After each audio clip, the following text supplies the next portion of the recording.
Hello everybody and welcome back to SFF180. It is Monday, November the 19th, and time once again for the mailbag. I'm actually recording this on Wednesday the 14th because yes, that's right, as you are watching this, I am on my Thanksgiving vacation.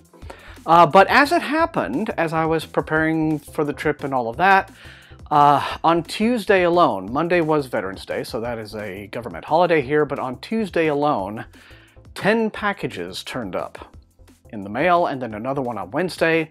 That is more than enough to do a mailbag, so I thought, well, the last thing I can do before I fly the friendly skies out of here is to do another mailbag, because why not?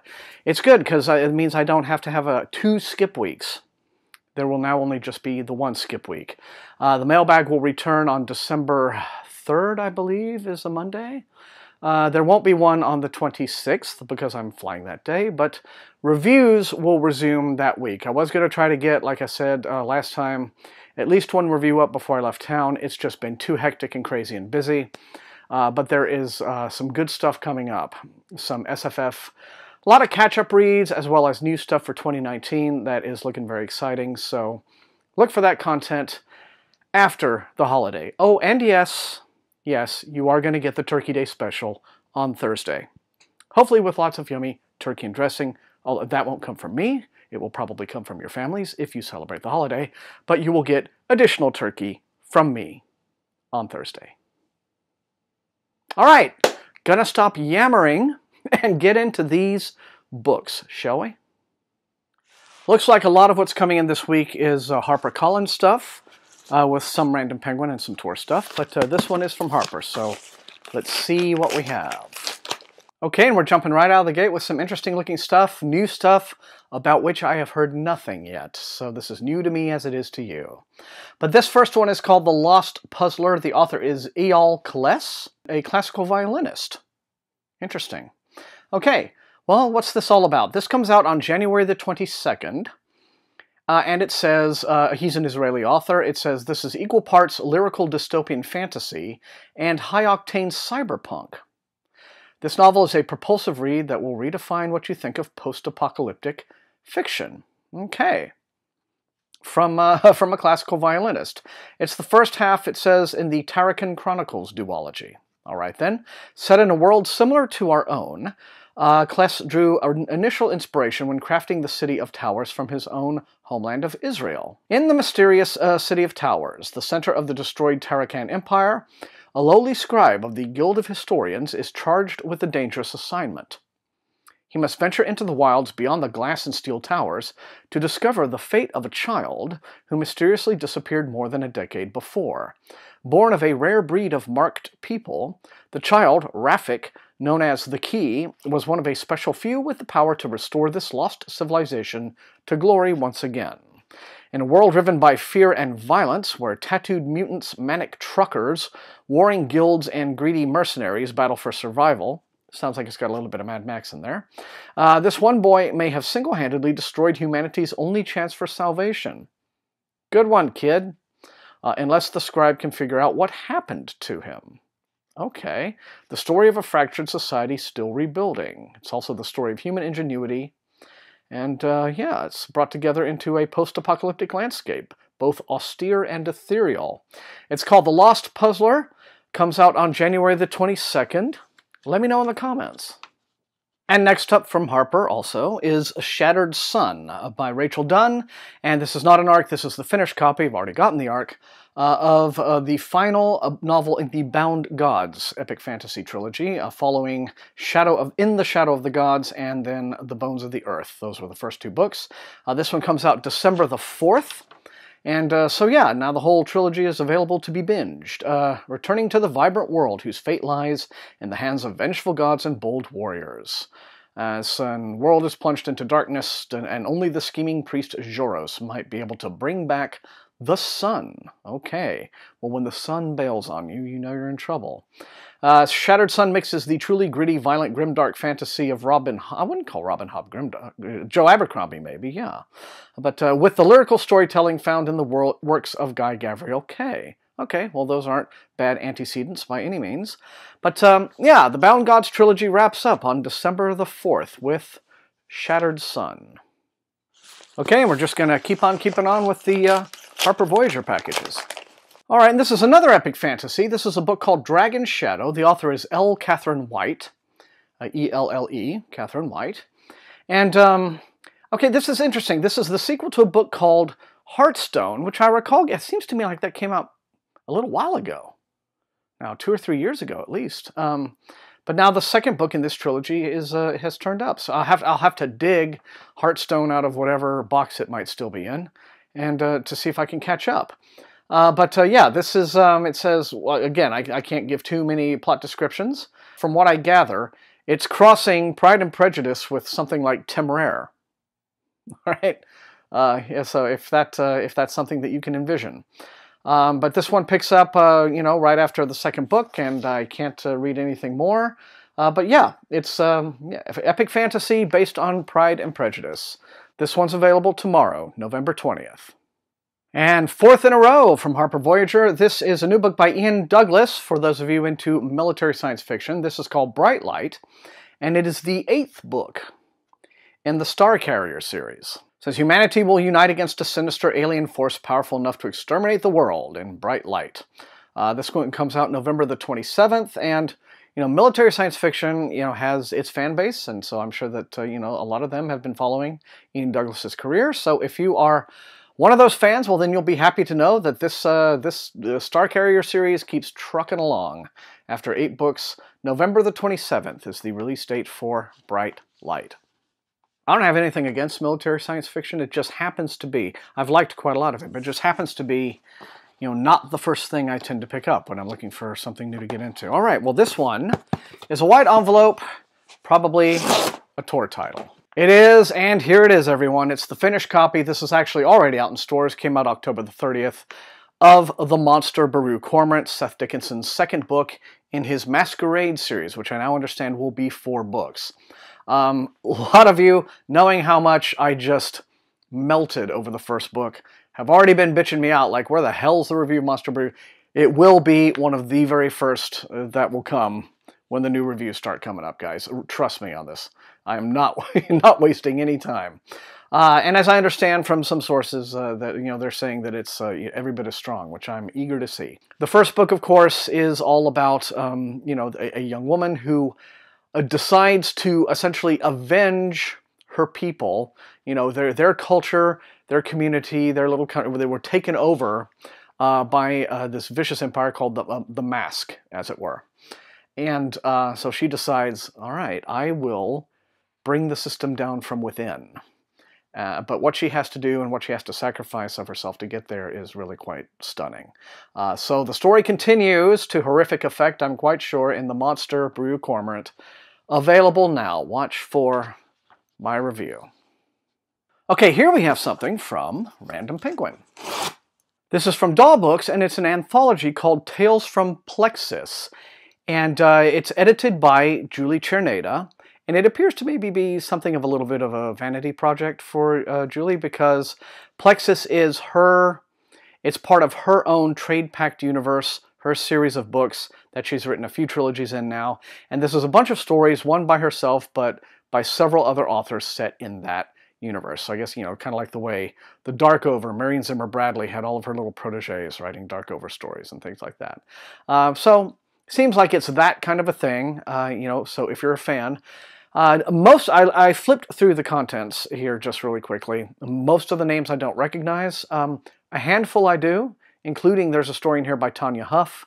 But mostly it appears to be just a bunch of new names, probably fans of the series, getting a bit of a break from Julie, which is quite nice, if true. But Tales from Plexus, I guess, is now available as a November trade paperback from Tor Books.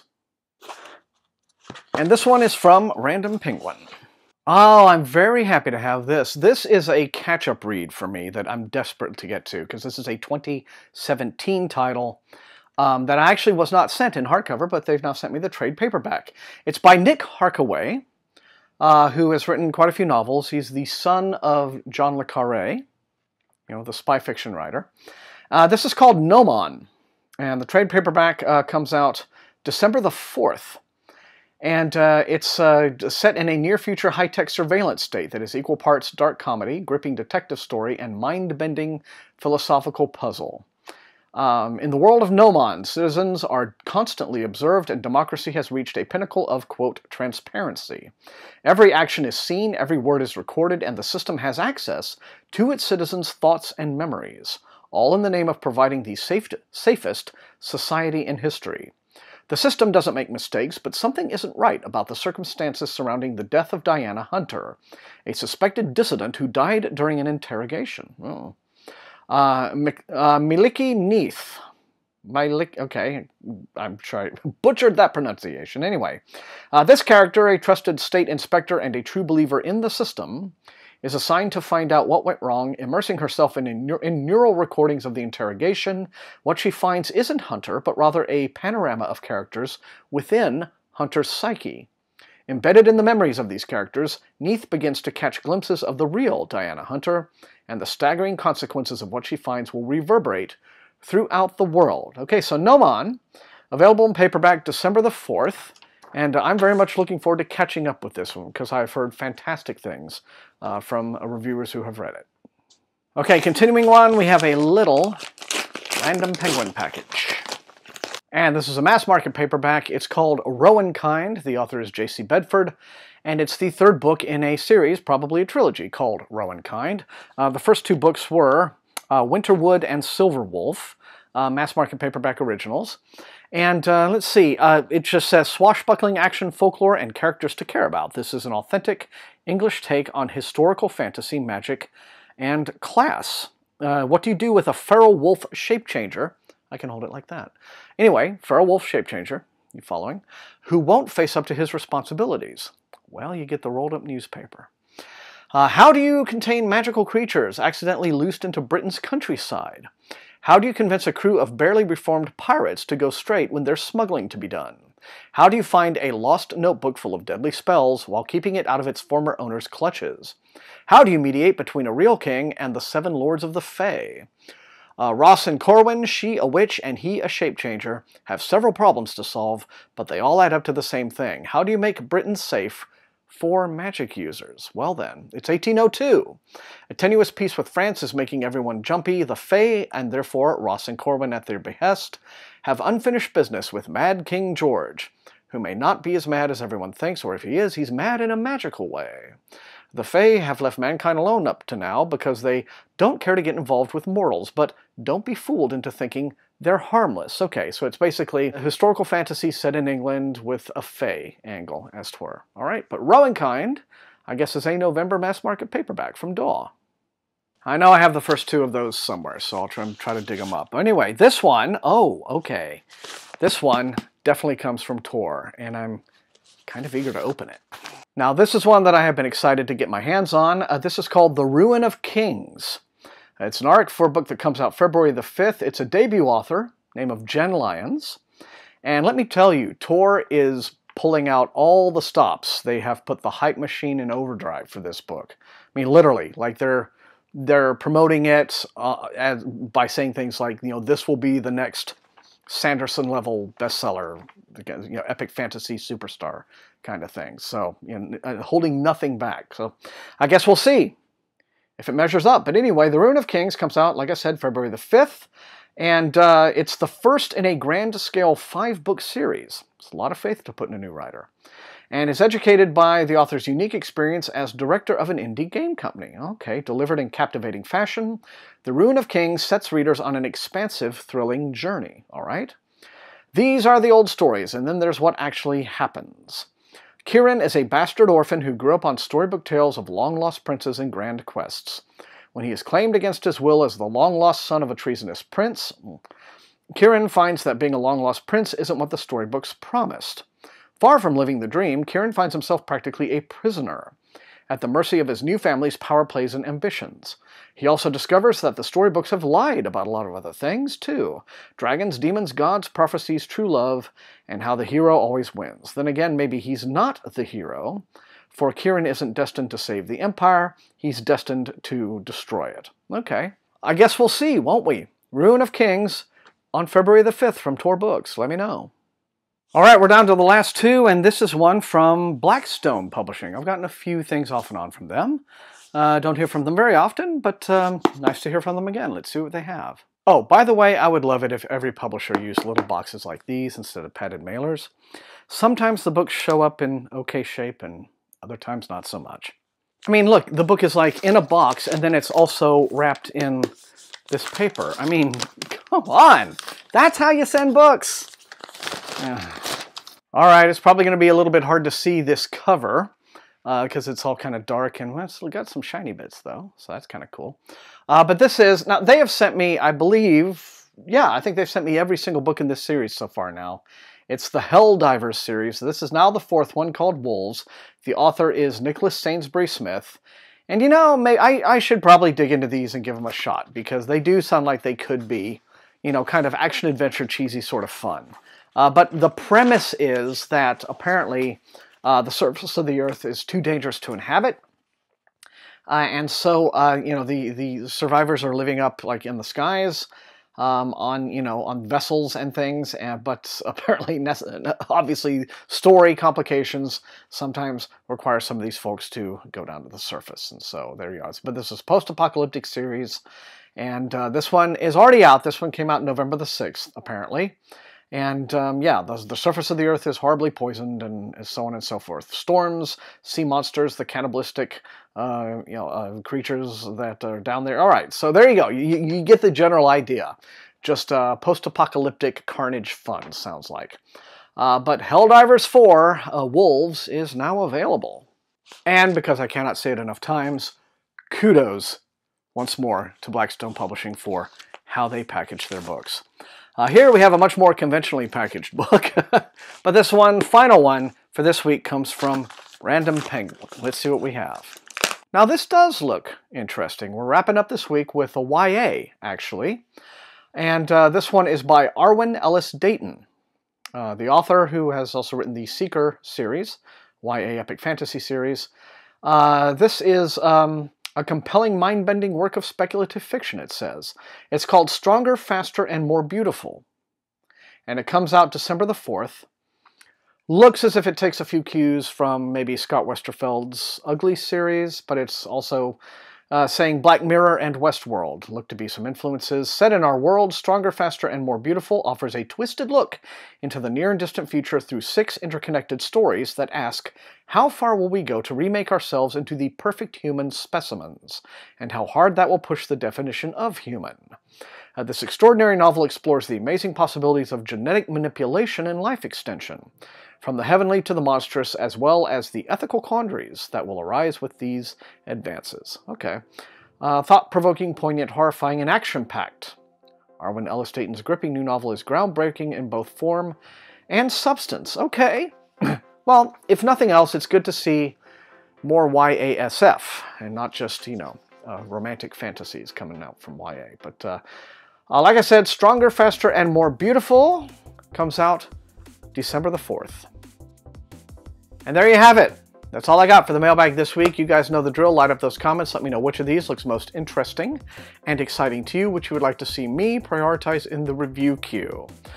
And otherwise, if you enjoyed watching, please hit that like button, share the video, and above all, please subscribe if you haven't done so. That's how the channel grows. You can also support the channel at my TeePublic store and at my Patreon, where recruits into Wink's Army get little perks, like getting to see some of these videos early. They got to see this one very early.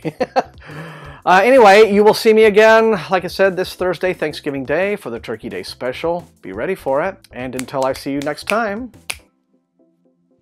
happy reading.